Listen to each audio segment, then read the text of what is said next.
بسم الله الرحمن الرحیم. به نام خدای دلوان دلوین. سلاو خدا لسروته وان به گلی هوال و هوگیر نیجا گلی باورمند به رومت دوی انوی بزن بن خوشیتی و آشیتی و راستی به عدالت پیکته و ساز دبه دنیا پی اوی خوش دبه گر عدالت و براتیا راستی تونه به والله نه حضور هیه نه خوشیتی هیه و نه جی آرامی هیه گلو لگور قرآن پیروز او کسین کو پشتگیریا ظالمان دکن که عاقبت وان چوان دبه و خدای دلوان توی واردا گوتناوی جمرا چیه آیت گلک بالکشه دوی ام قرآن پیروز رند فهم بکن رند تحلیل بکن رند بزانن دا که ام راستیه ببینن. سوره هود آیت 113 هاندا خدای دلوان بوی اوی فرمانده که استعیذ بالله ولا ترکنوا الى الذين ظلموا فتمسكم النار وما لكم من دون الله اولیاء ثم لا تنصرون. آیت گلک بالکشه گلی باورمندان. ولا ترکنوا الى الذين ظلموا او کسین کو ظلمه دکن هون میلا خوا ندنه بالوان به یعنی بلا حس کرناوان دل ودا تنه به هون جی ظالمان حس نکن دل خدا جی به خوا ندنه آلیوان به او قاسکو آلیکاریا بالوان به او قاس شکی به خطره او قاس به زراره اگر هون وصا بکن فتمسکم النار ده آگر و بگیره یعنی میل بال ظالمه و گلی باورمندان نکو به اواکی ها بالفعل به اواکی ها به دست خواه معرف چه آلیکاریا وان بکه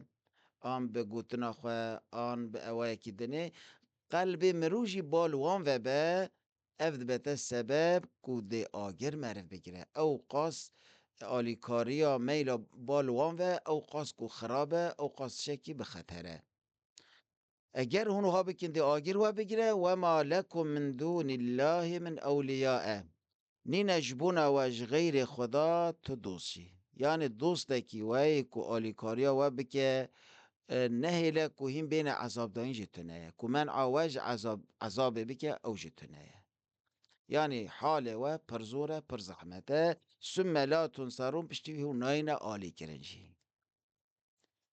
یعنی گلی باورمندان دوی امرن بفکرن خدای دلوان فی آیت پیروز دا ما گلک خوشک هشارد که به اوای کی زلال و وکری دوی مرف آلیکاریا ظالمان نکه دوی حسکرنا ظالمان دل مرف دا تنبش بونا ظلم وان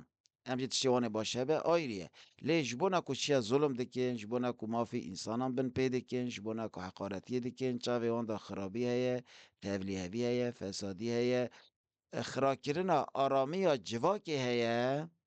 دوی مرف میلاوان نکه کی دبه